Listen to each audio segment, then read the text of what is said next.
Hello. So, I know it's been a while. Today I'm going to talk about Alice Munro's collection of short stories called Friend of My Youth. I've read it quite a while back, but there were few stories which stayed with me. I really like the protagonists of Alice Munro.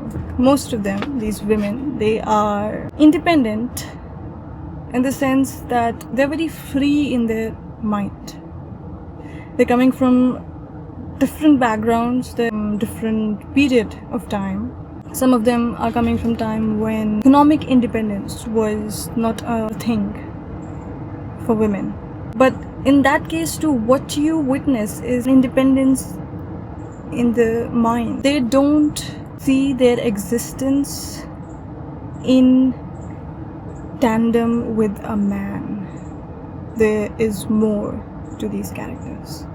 That's what I love about most of the protagonists of her stories. End of My Youth itself, the story from which the book takes the title, the collection takes the title, a story of a friendship between two women. And it's not all camaraderie, it's not all good feelings and sisterhood.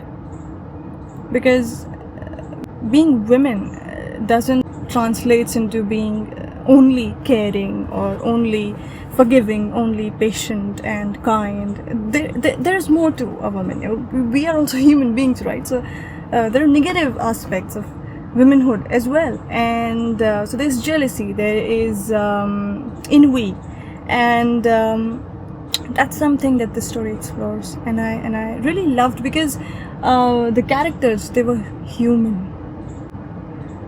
They were not villains. They had their dark side. You could relate to it, you could understand it, and that aspect of their character didn't make them inevitably a villain or a bad character. Basically, they're very wholesome. There was this one story, Oh What a Wales, which I absolutely loved because of the ending of that particular story. So there's this unmarried woman in, I think, the time when Canada was being, was a newfound land sort of situation, and the colonizers were going in, and settlers, not exactly, I don't know if we should be calling them colonizers or settlers, taking the land, owning it, creating new civilization, so to say. Creating colonies, I would like to say. It's not like there was no civilization before them. And in that period, the story is set about a woman who's unmarried. She has some situation to her, so she can survive by herself. She has her maids and everything. She's well off. But the fact that she's not married, so there are a lot of suitors around, and there's this one gentleman who seems to be the perfect match, but they start talking and everything, and then you think that okay, this is predictable, what's going to happen, but the end takes you by surprise. Read it. I don't want to get into the story the way I do for most of my earlier reviews, because I really want some people to read this book, and if you haven't, then read it, and if you have, give me your views about the ending of Oh What a Wales, please. She has explored a bunch of characters of different periods. You'll come across a woman who's cheating on her husband, having a secret affair with a man. You'll come across a woman whose friend is cheating on her with the husband.